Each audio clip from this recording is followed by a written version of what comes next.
The coffee was just as terrible as always.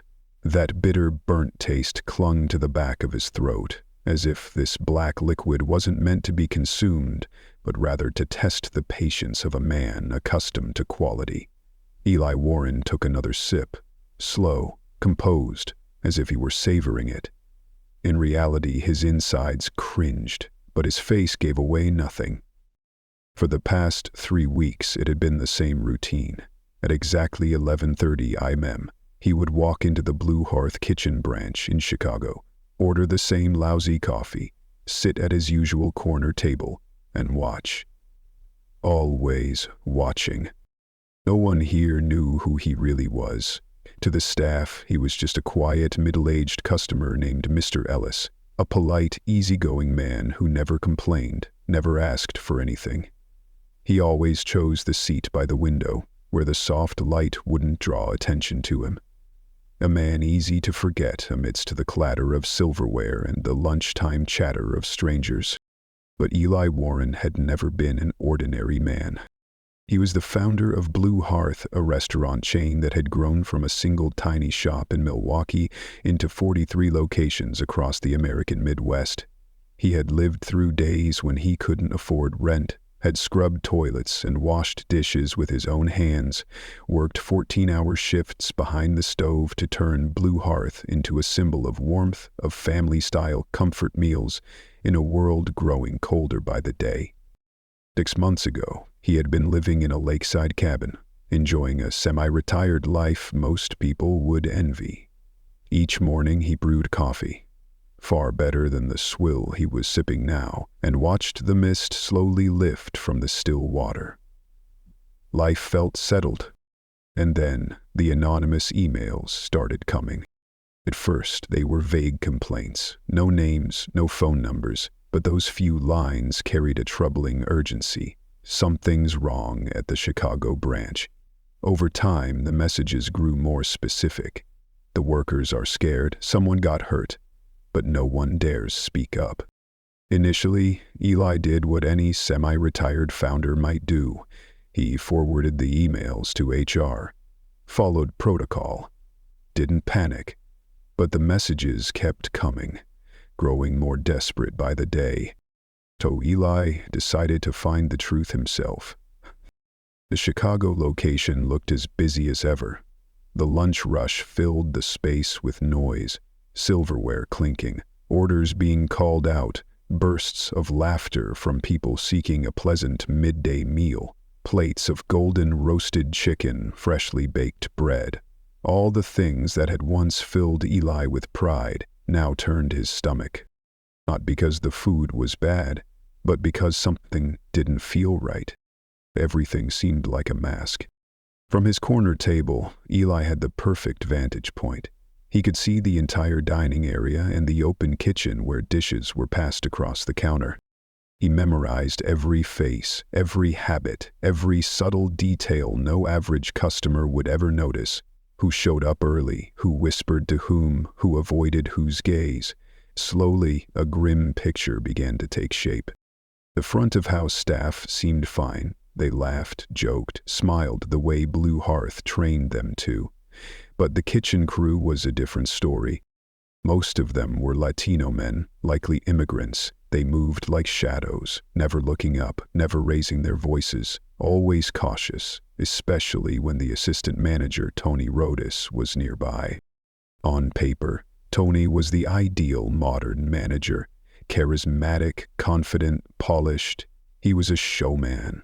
Remembered the names of regulars, offered free desserts with the flourish of a magician. His booming laughter echoed through the dining room, making customers feel like part of an exclusive Blue Hearth club. But Eli, someone who'd spent a lifetime in this business, could see the things customers missed. Eve saw Tony's smile vanish the second he entered the kitchen. He saw how the dishwashers flinched as he passed, how the line cooks suddenly busied themselves, avoided eye contact, recoiled as if Tony's presence itself was a threat. And above all, he saw fear. It hung over the kitchen like smoke, intangible but thick enough for anyone attuned to it to feel it creeping in. Eli had seen that kind of fear before, in the eyes of undocumented workers and abused employees, back in his early days when he worked in brutal kitchens where power was a weapon and fear kept the machine running. And now, in the very place he'd built as a sanctuary, he saw that same fear poisoning everything he had stood for. Eli had worked every job in a kitchen: dishwasher, line cook, head chef.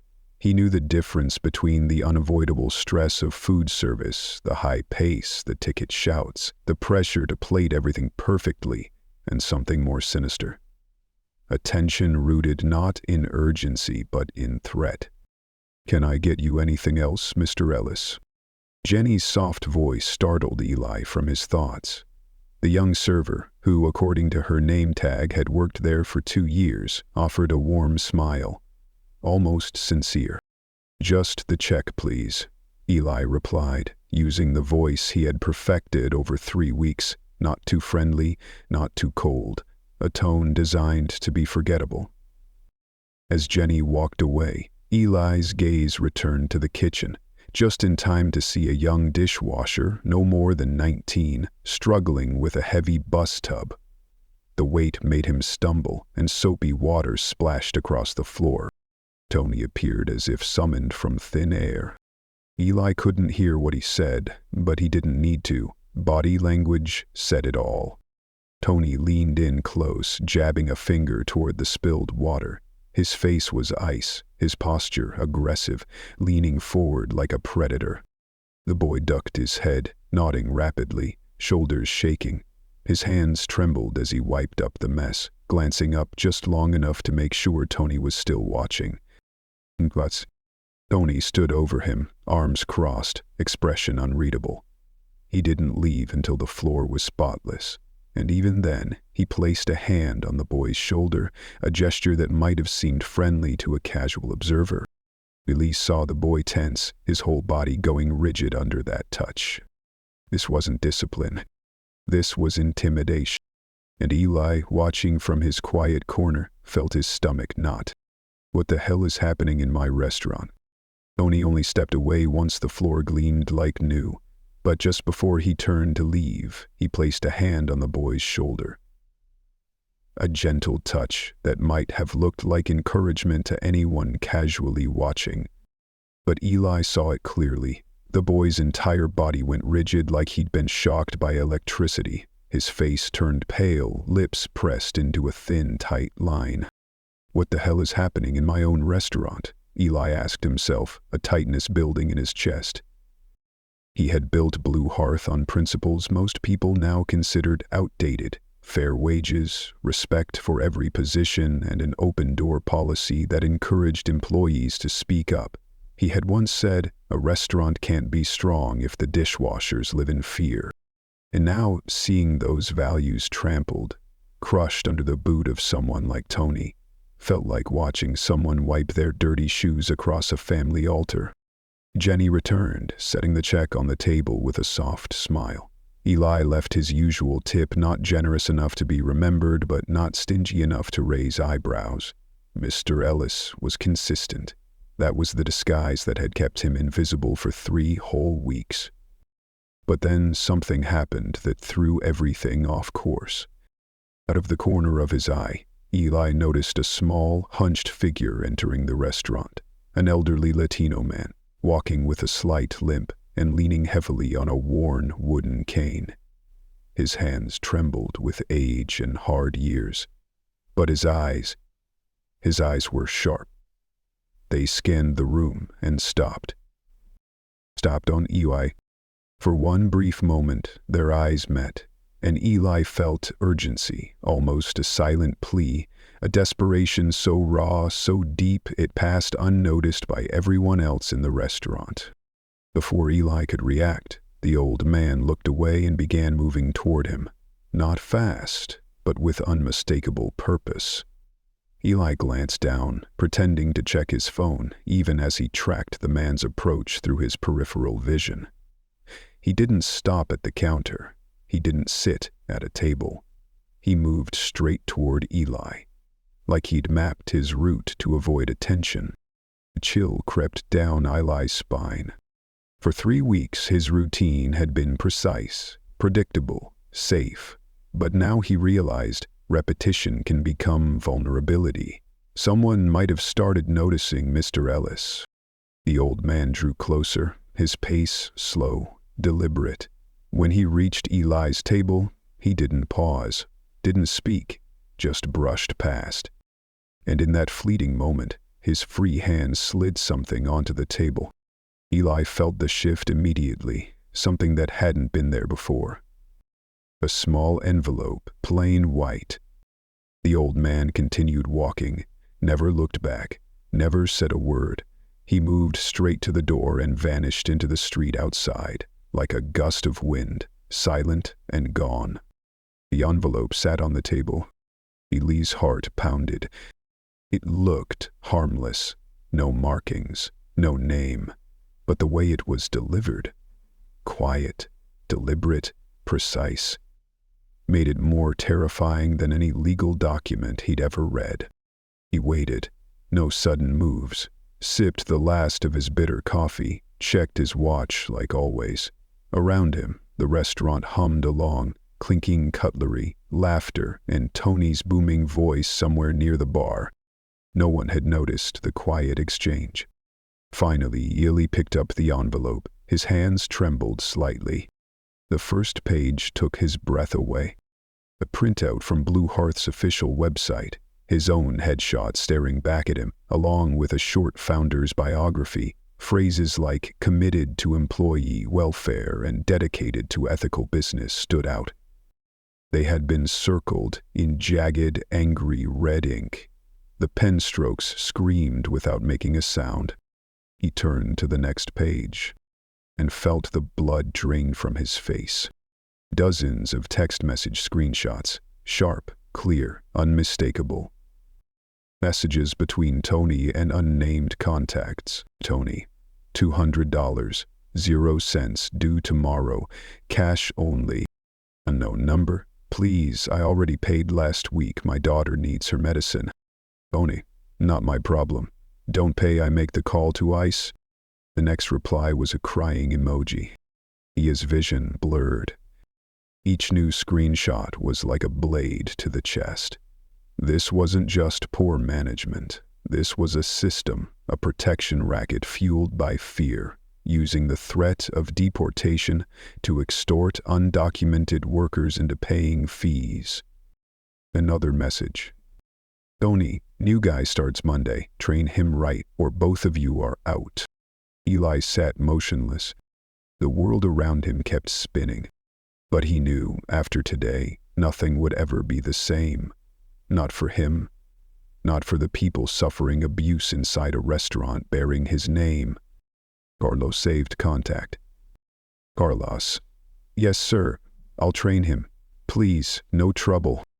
The next message crushed the breath out of Eli's lungs. Time to Carlos, remind everyone about Friday's payment. Some people are forgetting their obligations. Eli froze. That name, Carlos, he recognized it instantly. Carlos was the head prep cook, a quiet man in his 50s, always the first to arrive, the last to leave. His hands never stopped moving, his eyes never looked up. Now Eli understood why. But the texts were just the tip of the iceberg. What else was in the envelope stopped Eli's breath cold. Bank statements, Venmo transactions, and most chilling, photos taken from a distance using a telephoto lens, like someone had been tracking Tony for months with the patience of a professional investigator. The bank records showed regular deposits into Tony's personal account, amounts matching the payments from the texts: $200, 0 cents, $300, 0 cents, sometimes $500, 0 cents, from a single victim. Over the course of 6 months, Tony had collected nearly $15,000, 0 cents in blood money. The Venmo logs were worse. Some workers, afraid to carry cash or leave a paper trail, had been forced to use the app.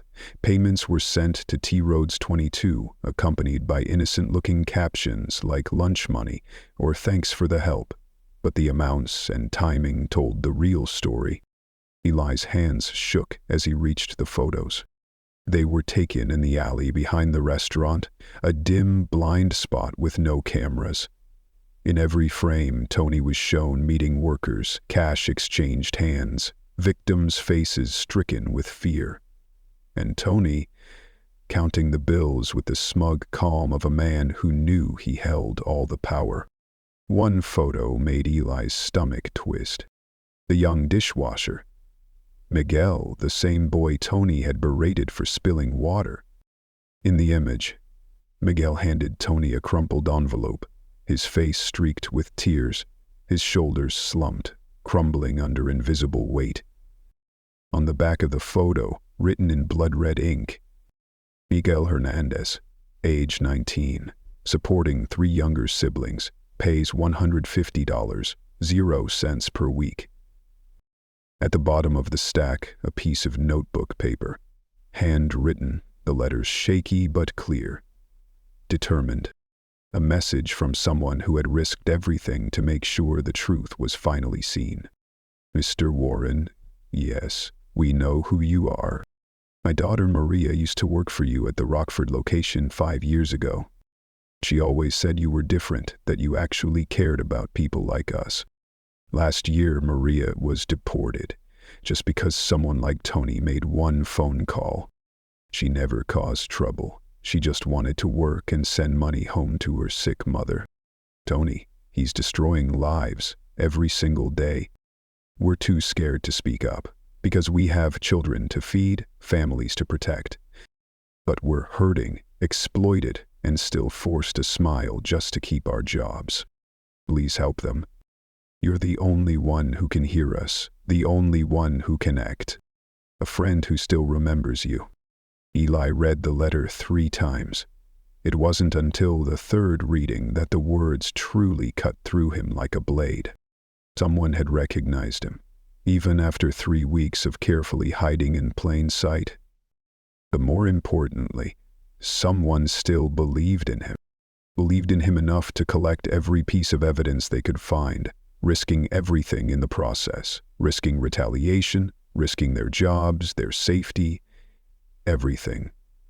And now all of it was here, in his hands. The letter mentioned Rockford, that sealed it. This wasn't just one bad apple. Corruption had roots. If Tony had been doing this without oversight, how many more Tony Rodeses were out there, hiding behind the Blue Hearth name? How many people were living in fear under the very roof Eli had built? Bug. A loud noise from the kitchen jolted Eli back into the present. Through the service window, he saw Tony yelling at a middle-aged woman, a woman Eli recognized from the photos. She nodded frantically, saying something in Spanish, eyes wide with panic. Tony loomed over her like a shadow made of menace. Eli shoved the documents back into the envelope. His heartbeat roared in his ears. His instincts screamed. Storm into that kitchen, confront Tony, fire him on the spot. But reason held him back. If he moved too soon, Tony could destroy the evidence. He could scare the witnesses, or worse, disappear before the authorities could intervene. Eli knew this game required precision. One wrong move and lives could be ruined. First, he needed to ensure that Tony couldn't silence the people who had risked everything to speak up. And then, like something out of a nightmare, Tony looked up. Their eyes met through the kitchen window. Eli saw it instantly, the suspicion. Maybe it was the way he clutched the envelope too tightly. Maybe it was the panic in his eyes no longer hidden. Tony knew. He didn't know everything, but he knew something was wrong. His face hardened, the smile vanished. In its place, calculation, cold, deliberate danger. Tony leaned in, whispered something to the woman, then began walking out of the kitchen, straight toward Eli's table. Eli's heart felt like it was about to explode. No time. He tossed a $20 bill onto the table, grabbed the envelope, and ran. "Sir, you forgot something." Tony's voice rang out behind him. But Eli didn't stop. The streets of Chicago blurred past him. Behind him, the restaurant door slammed open. "Stop him! He stole something!" Tony's shout was like a siren. Eli dashed across the intersection, lungs burning. A woman walking her dog screamed as he barely missed her. A businessman yelled, but Eli heard none of it. Everything narrowed to a single purpose. He had to get to the warehouse before Tony. Before he could destroy evidence. Before he could threaten anyone else. "You think I'm stupid?" Tony's voice hissed like a cornered snake. This had to come from someone inside. Someone who's been watching us. Planning this. Eli's phone vibrated in his pocket, an explosion of noise in the deathly quiet. He froze. Through a window crack, he saw Tony's head snap toward the sound, like a predator catching the scent of prey. "What the hell was that?" Tony growled. He moved toward the window with unsettling grace. Smooth, silent, dangerous. And Eli knew, in that terrifying instant, that his hiding place was about to be compromised. Panic surged. Eli pressed tighter against the cold brick wall, but there was nowhere left to hide. The warehouse sat exposed on the corner. No alleyways, no cover, nothing but concrete and steel. Then, hope. The side door, the employee entrance that led straight to the break room. If he could just get inside before Tony reached the window, there was still a chance to protect Carlos and Miguel. No time to think. Eli bolted along the building's edge, ducking below the window line. His breath came ragged. 20 feet, 15, 10. The door unlocked. He slipped inside just as Tony's voice echoed from the warehouse floor. "I swear I heard something. Carlos, check the side entrance. Miguel." The break room hadn't changed in 3 years. Not since Eli's last official visit. Same scratched-up table, same mismatched chairs, the same ancient coffee maker on a rickety cart. But now it felt like a tomb. Heavy, suffocating, filled with fear. Through the thin wall, every sound was crystal clear. "No one here, Mr. Tony," Carlos called. His voice shook.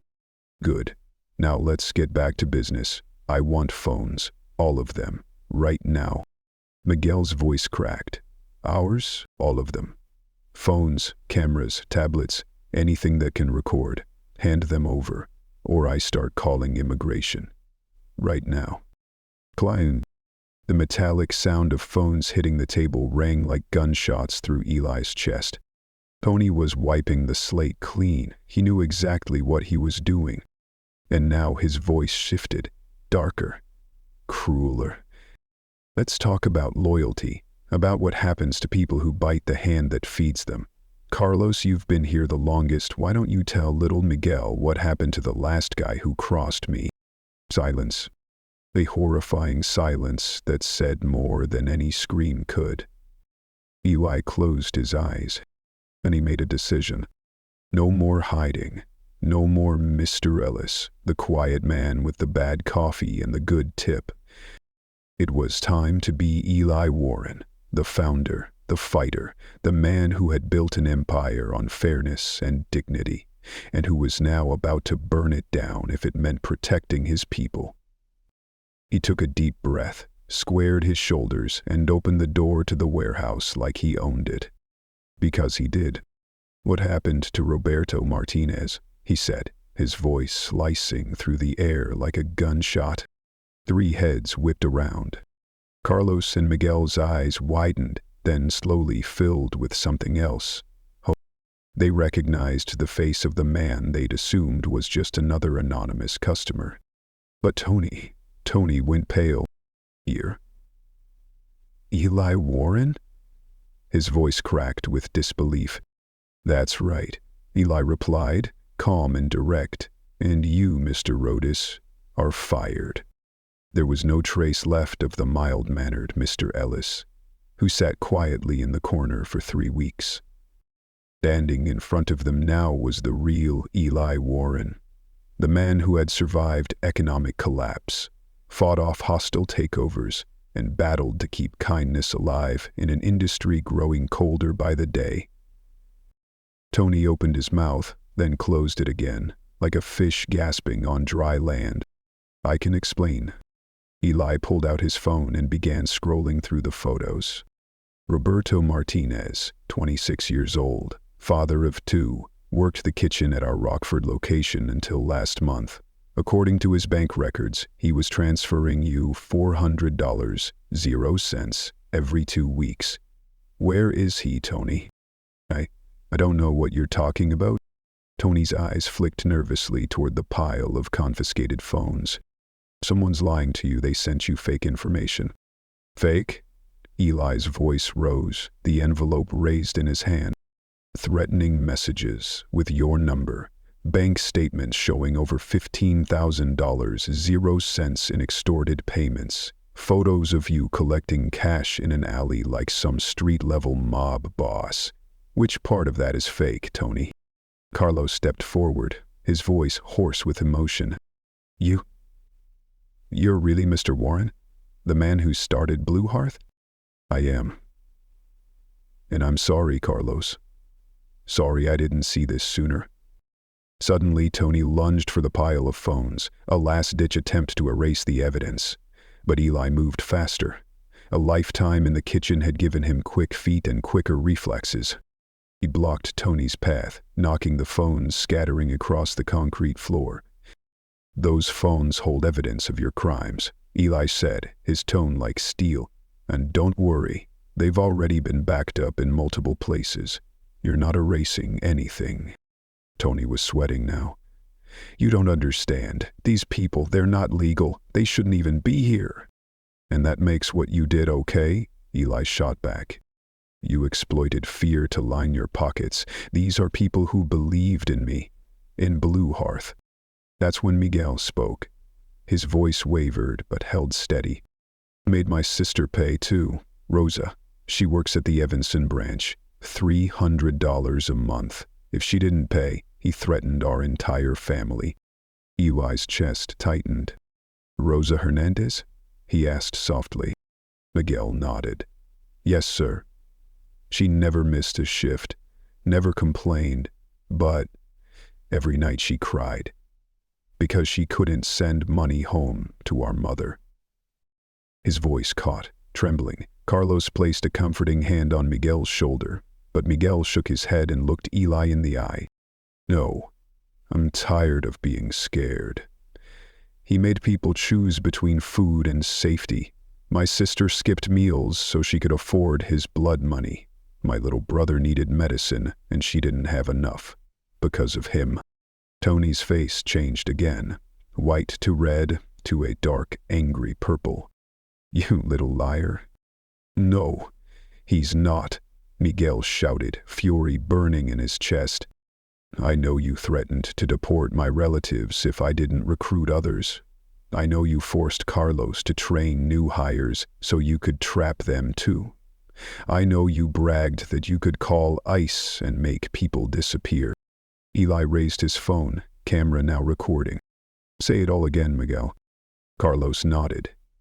He installed hidden cameras last month. Said it was for safety. But we think he was using them to monitor us, keep us from talking. Eli let out a slow, cold smile. Even better, that means we have video proof of everything that just happened. Tony's head snapped around. This is entrapment. That video's inadmissible. I'll sue. I'll sue the company you've been stealing from. Sue the workers you've been blackmailing, using the law like a weapon to control them. Eli's voice didn't rise, but it cut like a knife. Go ahead, try. Tony stood frozen. No, here's what's going to happen, Eli said, each word sharp and final. And you're going to sit down and shut up while I call the police, the FBI, and our corporate legal team. 2. You're going to return every cent you stole from my staff. 3. You're going to give us a complete list of every victim, at every location. Tony swallowed hard. And if I don't? Then you'll be indicted for every charge we can throw at you. Extortion, fraud, threats, civil rights violations, conspiracy. My lawyers estimate you're looking at 40 years of federal prison." Tony collapsed into a chair like a punctured balloon. Carlos, tears in his eyes, turned to Eli. "You're really going to help us?" Carlos, Miguel, Rosa, everyone Tony ever threatened. "You're not criminals. You're victims, and I will make sure this never happens again." Or ring. Eli's phone vibrated. The caller ID, head of internal security. He answered with a calm smile. "Perfect timing. I hope you're recording this, because we've got a lot of work to do." 24 hours later, the Blue Hearth warehouse was no longer a place of shadows. The FBI moved with swift precision, gathering evidence, interviewing witnesses. A federal prosecutor declared, "This is one of the largest cases of organized labor exploitation we've seen inside a legitimate American company." Eli stood silently near the exit, watching as Tony Rodas was led away in handcuffs. For the third time in just a few hours. First by the Chicago PD for extortion, then by the FBI for federal conspiracy charges. And now ICE had added criminal conspiracy charges for threats against undocumented workers. A young FBI agent approached, holding a tablet. "Mr. Warren," she said, all professionalism, but her eyes still burned with fury. "We've completed preliminary analysis of the financial records. The scale of this is massive." Her name was Agent Sariun. She had spent the entire night digging through Tony's bank statements, phone logs, and, ironically, surveillance footage from the very cameras he had installed to control others. What they found wasn't just greed. It was a machine, cold, systematic, brutal. "How massive?" Eli asked, though part of him didn't want to know. 14 Blue Hearth locations, said Agent Chin, flipping through screen after screen of data. 47 verified victims. Over $60,000. 0 cents in extorted payments over just 8 months. Eli's knees nearly buckled. And that's only what we can confirm through bank transfers. Cash could easily double that number. 14 locations, nearly 50 people. Exploited, silenced, robbed by managers Eli had once trusted to uphold his values. How could he have been so blind? "There's more," Agent Chin said gravely. Tony wasn't acting alone. He had an entire network. Managers, shift leads, spread across multiple locations. They all got a cut. It started small 2 years ago, but grew fast when they realized no one was stopping them. 2 years, Eli murmured. 2 years, and he'd had no idea. "With all due respect, sir," Chin continued, her voice softening. "You couldn't have known. They were careful, targeting only the most vulnerable, the people too afraid to speak, too afraid to risk being deported." At that moment, murmurs rose near the warehouse entrance. Carlos stepped in, flanked by a group of workers Eli had never seen before. Some looked no older than teenagers, others bore the lines of decades of labor. Each face showed worry, but something else too, determination. At the back of the group walked an elderly man, his gait unsteady, but his eyes burned with hope. "Mr. Warren," Carlos called out. "These are workers from other branches. They heard about Tony's arrest, and they want to share their stories." The old man stepped forward and removed a worn baseball cap with trembling hands. "My name is Juan Martinez. Roberto was my nephew." Eli's heart clenched. That name, Roberto Martinez. He had thrown it in Tony's face just the day before. The young man whose bank statements showed regular hush money payments. Until last month. "What happened to Roberto?" Eli asked, barely above a whisper. Juan's eyes were bloodshot. He couldn't keep up the payments. His wife had a high-risk pregnancy. She needed medicine they couldn't afford. Roberto begged the manager in Rockford for just 2 weeks. Just 2 weeks until the baby was born. 3 days later, ICE came to their door. Someone had given them the exact address and his shift schedule. Juan swallowed hard, his voice cracking. They were all deported. The baby was born in Guatemala. No doctors, no medicine. She didn't survive. Silence fell like a stone across the warehouse. The only sound was muffled crying. Eli felt something fracture inside his chest. The illusion, the comfort of thinking good intentions alone were enough to protect the people who worked for him. Agent Chin stepped forward, her voice low and respectful. "Mr. Martinez, I'm so sorry. Will you be willing to give us a full statement?" Juan nodded without hesitation. "I'll give everything. Names, dates, whatever you need. Roberto was a good boy. He deserves justice." For the next 3 hours, one by one, workers stepped forward to tell their stories. Maria, who had pawned her wedding ring just to make the weekly payment. Diego, who worked double shifts so he could cover for a younger co-worker. Jenna, who was forced to bring her own brother into the extortion ring under threat of deportation. Each story carved another scar, but what moved Eli the most wasn't the scale of the abuse. It was their bravery, their courage to speak, to relive trauma, because they believed it might change something. "Why now?" Eli asked Carlos during a break. Carlos exhaled slowly. "Because before, there was no hope. Management always said the owner didn't care about people like us, that we were just numbers, replaceable, not worth protecting." He paused, looked Eli straight in the eyes. "But yesterday, when you walked into that warehouse and used your real name, and you looked at Miguel and called him a victim, not a criminal, everything changed." Outside, the sun was beginning to set. Eli stood before nearly 30 workers who had just bared their souls. They looked at him with a mix of hope and lingering fear. "I want to make you a promise," Eli said, loud enough for every corner of the warehouse. "Everyone who is forced to pay will be reimbursed, with interest. Every manager involved will be terminated and prosecuted.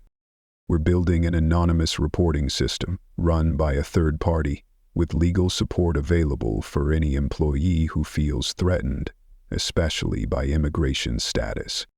From the crowd, Mikhail stepped forward. "What about our jobs, Mr. Warren?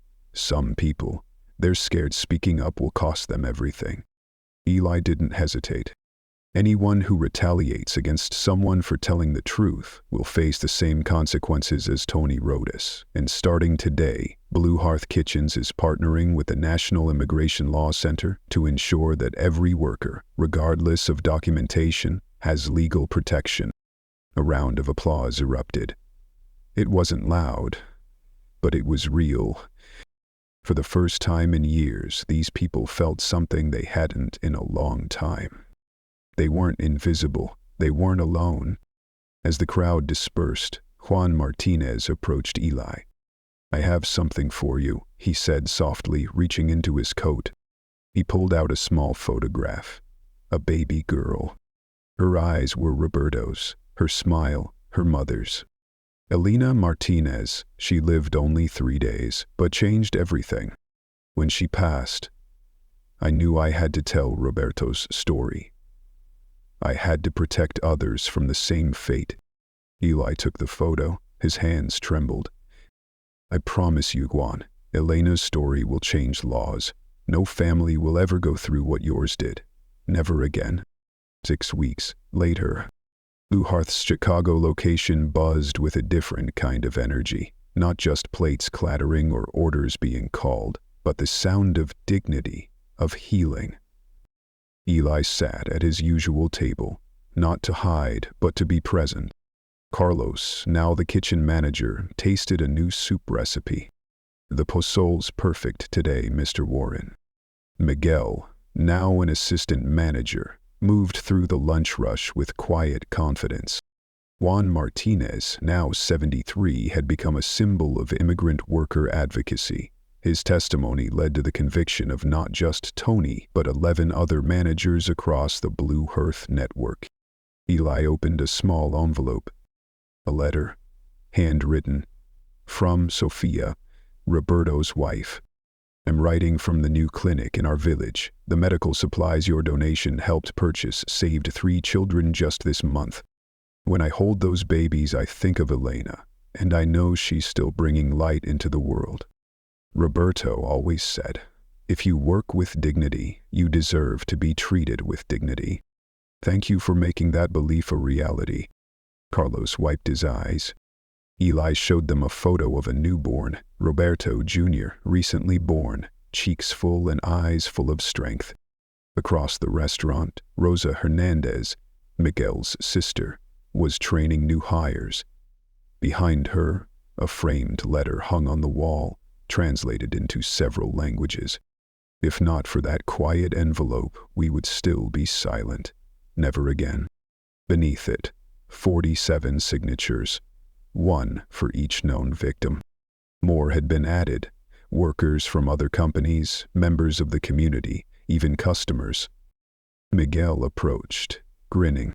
A girl came in yesterday. She works for a big restaurant chain nearby. She heard about what we did, asked how she could report her manager. What did you tell her? Eli asked. Miguel lifted his chin, eyes glowing. I gave her the hotline number, and I told her what you taught me. Being brave doesn't mean you're not afraid. It means doing the right thing, even when you aren't. Eli looked around the restaurant, and for the first time in years, he felt true pride.